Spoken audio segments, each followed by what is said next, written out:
Halo, perkenalkan kami dari kelompok 5 dengan saya sendiri Mikael Alfian Rizky dan berikut teman saya Rehan Alik Syahlam, Christopher Moses Nathanael dan Rodoto Jannah. Kami akan mempresentasikan topik penelitian kami yang berjudul analisis faktor yang mendorong penggunaan e-wallet GoPay pada aplikasi Gojek berdasarkan motivasi intrinsik dan ekstrinsik. Baik, berikut adalah aktor kami. Penggunaan bank digital telah banyak digunakan oleh masyarakat Indonesia. Utamanya adalah GoPay adalah salah satu bank digital yang kami teliti untuk mengetahui motivasi dalam penggunaan GoPay dengan jumlah responden sebesar 219 orang. Didapatkan kesimpulan, perceived ease of use, perceived security, perceived ubiquity, dan intrinsic motivation berpengaruh pada use intention e-wallet GoPay pada aplikasi Gojek. Pada pembahasan penelitian kami akan dibagi menjadi 5, yaitu adalah pendahuluan, tinjauan pustaka, metode penelitian, pembahasan, dan kesimpulan dan saran. Pada era digital ini, perkembangan teknologi sudah tidak mungkin lagi dapat dihindari. Kemajuan ini membuat manusia menjadi lebih mudah dalam berkegiatan sehari-harinya. Teknologi pun sudah dapat dijangkau di mana-mana, seperti melakukan transaksi menggunakan e-wallet. Pada dasarnya, e-wallet itu hadir dikarenakan kemudahannya dalam melakukan transaksi. Jadi, apa itu e-wallet? E-wallet itu adalah alat alternatif metode pembayaran. E-wallet memungkinkan setiap pengguna yang terdaftar melakukan pembayaran. Salah satu yang kami ambil adalah GoPay, yang merupakan milik Gojek. Gojek merupakan perusahaan teknologi yang ada di Asia, yang berasal dari Indonesia, dan menawarkan jasa ojek. Dan perusahaan ini didirikan oleh Nadiem Makarim pada tahun 2010. Dan GoPay yang merupakan adalah dompet digital yang dimiliki Gojek, yaitu adalah sebagai alat pembayaran, baik layanan transportasi, layanan jasa antar barang, jasa pembelian makanan, dan transaksi antar bank. Dari penelitian kami mengambil beberapa data terdahulu yang menurut kami hampir similar, dan kami akan mencari gap dari penelitian-penelitian terdahulu tersebut. Dari penelitian terdahulu tersebut, kami memiliki 3, yang dimana berfokus pada motivasi intrinsik saja. Yang dimana banyak menggunakan intrinsik yang mempengaruhi use intention pada wallet, dan terhadap GoPay tidak ada secara spesifik.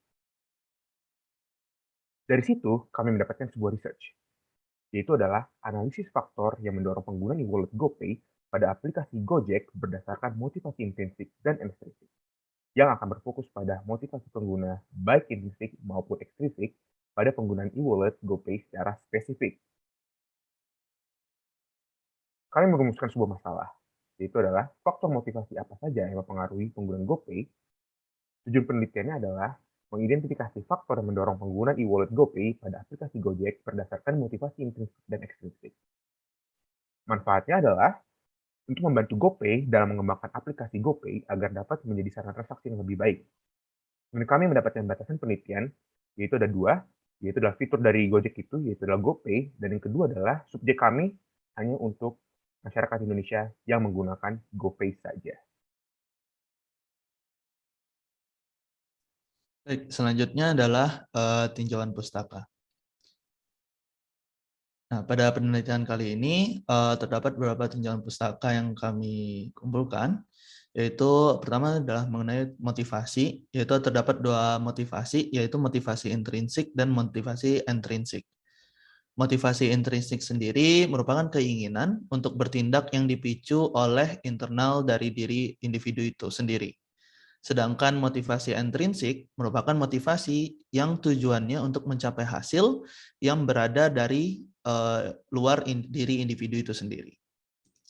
Yang kedua adalah electronic wallet. Electronic wallet atau dalam bahasa Indonesia disebut sebagai dompet digital merupakan suatu sistem di mana uang dapat digunakan melalui telepon seluler yang dapat diakses melalui internet.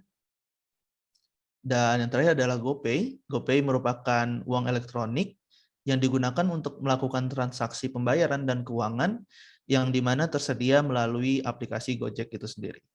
Nah, beberapa layanan utama yang tersedia pada GoPay ada pembayaran, pengisian saldo, pengiriman uang, dan layanan transfer rekening antar bank.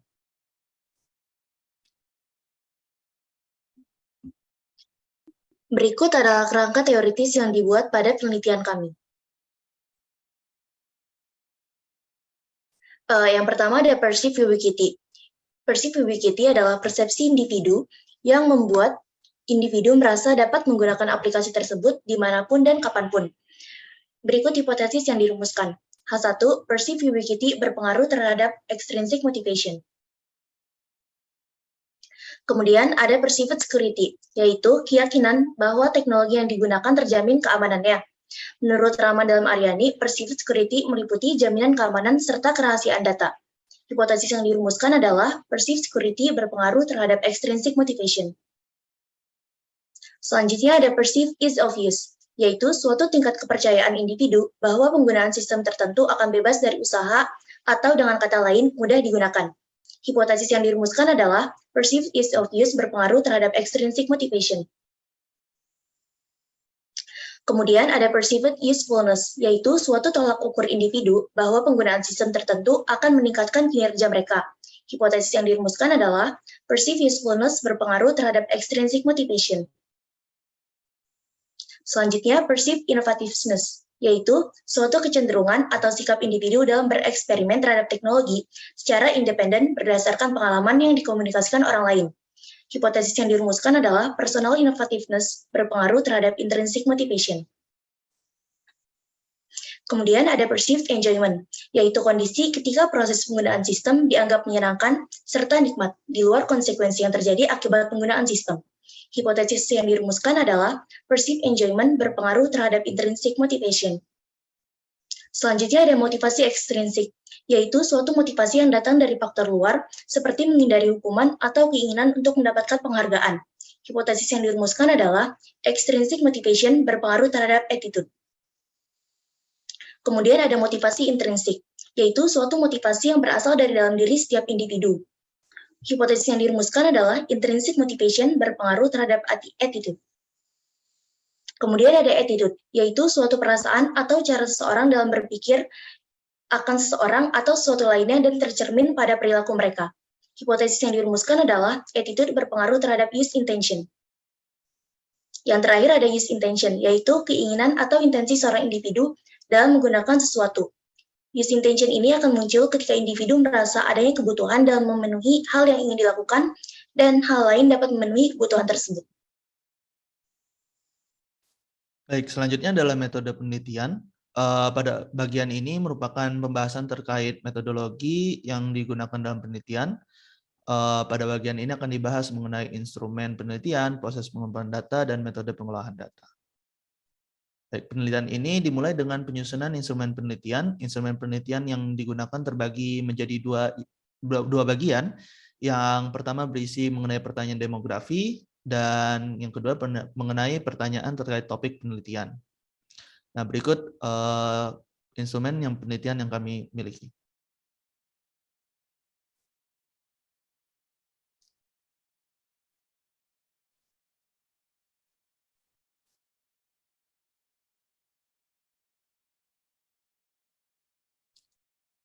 Baik, pada penelitian ini kami menggunakan deskripsi skala Likert, menggunakan skala Likert untuk melakukan pengskalaan dari 1 sampai 5, di mana 1 itu sangat tidak setuju dan 5 sangat setuju.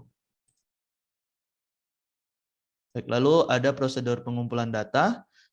Pengumpulan data dimulai dengan peneliti menyebarkan formulir melalui Line, WhatsApp, dan Instagram, di mana ini melakukan teknik accidental sampling. Lalu responden mengisi formulir melalui Google Form, dan pada akhirnya kami mendapatkan responden sebanyak 219 responden. Pengumpulan data ini dilakukan dari 18 April hingga 16 Mei 2022. Ini metode pengolahan data. Data yang telah kami kumpulkan, kami olah melalui Smart PLS, menggunakan pengujian model, measurement model test, dan structural model test, hingga menghasilkan kesimpulan yang kami dapatkan. Selanjutnya adalah bagian pembahasan. Untuk demografi responden ini, kita mulai dari jenis kelamin. Terdapat 51,4% laki-laki, 48,6% perempuan. Untuk usia, kurang dari 17 tahun sebesar 11,4%, 17 sampai 25 tahun 85%, Dan 26-35 tahun 3,2%. Untuk pekerjaan, mahasiswa atau pelajar sekitar 92,7%, karyawan 5,9%. Domisili, Jabodetabek 68,2%, Timor NTT 0,5%, Jawa atau luar Jabodetabek 21,8%, Sulawesi 1,4%, Sumatera 6,8%, dan Kalimantan 1,4%. Untuk terakhir kali menggunakan GoPay, kami dapatkan bahwa tahun ini sekitar 3,7%, minggu ini 41,7%, bulan ini 22,9%, 3 bulan yang lalu 9,2%, dan hari ini 22,5% berdasarkan kuesioner yang dikirimkan pada tanggal 16 April. Seberapa sering menggunakan GoPay atau rata-rata? Kurang dari 2 kali dalam sebulan sebesar 26,6%, 2-5 kali dalam sebulan 37,6%, dan lebih dari 5 kali dalam sebulan 35,8%. Selanjutnya ada measurement model test. Measurement model test ini nanti akan dibagi dua menjadi reflective measurement dan struktural model test. Nah, measurement model test ini digunakan untuk menguji hubungan antara indikator-indikator dengan konstruknya. Pengujian pada measurement model menggunakan outer loadings antar variabel, composite reliability, Cronbach alpha, average variance extracted, dan discriminant validity. Kita akan masuk ke reflective measurement. Di sini ada uji validitas konvergen. Jadi, validitas konvergen ini merupakan suatu indikator yang mewakili korelasi antara skor indikator dengan skor konstruknya. Validitas konvergen ini terjadi ketika skor yang diperoleh dari dua instrumen yang berbeda mengukur konstruk yang sama mempunyai korelasi tinggi. Suatu pengukuran dapat dikatakan memenuhi validitas apabila dia memiliki nilai loading factors di atas 0,6 dan nilai average variance extracted di atas 0,5.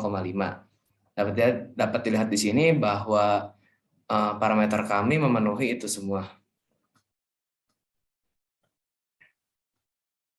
Ya.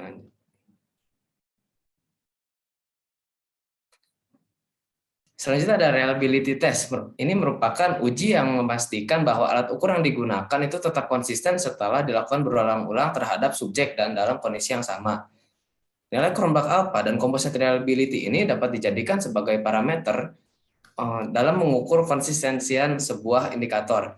Sebuah indikator dinyatakan konsisten apabila Cronbach alpha-nya di atas 0,7 dan composite reliability-nya 0,7 juga, di atas 0,7. Dan dapat dilihat di sini bahwa semuanya di atas 0,7. Oke, next. Selanjutnya ada uji validitas diskriminan. Ini adalah uji untuk mengetahui ukuran seberapa berbedanya sebuah variabel laten dengan variabel laten lainnya.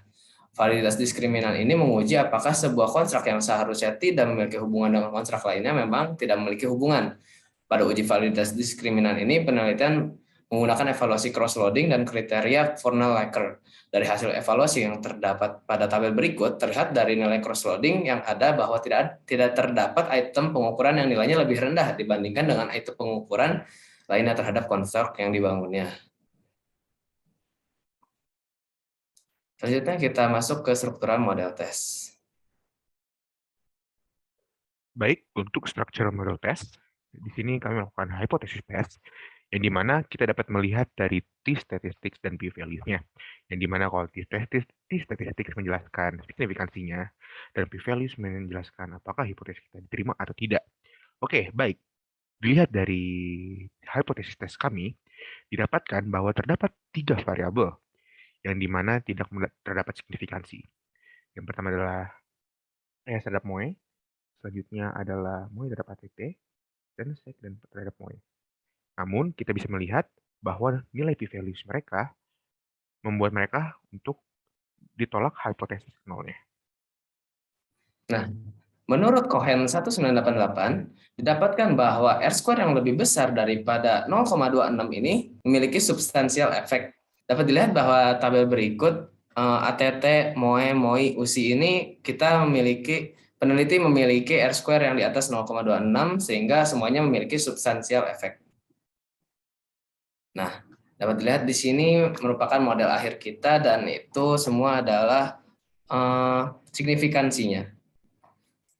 Nah, kita akhirnya mencapai kepada kesimpulan, berdasarkan penelitian yang telah dilakukan mengenai analisis faktor yang mendorong penggunaan e-wallet GoPay pada aplikasi Gojek berdasarkan motivasi ekstrinsik dan intrinsik, dapat disimpulkan bahwa dari daftar sampel responden yang diperoleh serta penelitian yang dilakukan, data menunjukkan bahwa perceived security, perceived ubiquity ini tidak mempengaruhi extrinsic motivation, dan extrinsic motivation juga tidak berpengaruh pada attitude, sehingga dapat kita ketahui extrinsic motivation ini tidak berpengaruh pada use intention. Seperti itu. Untuk sarannya, kami memiliki 2 target. Yang pertama kepada perusahaan Gojek, kami menyarankan pada Gojek dan GoPay ini dapat memperhatikan kembali motivasi pengguna dalam menggunakan layanan e-wallet GoPay.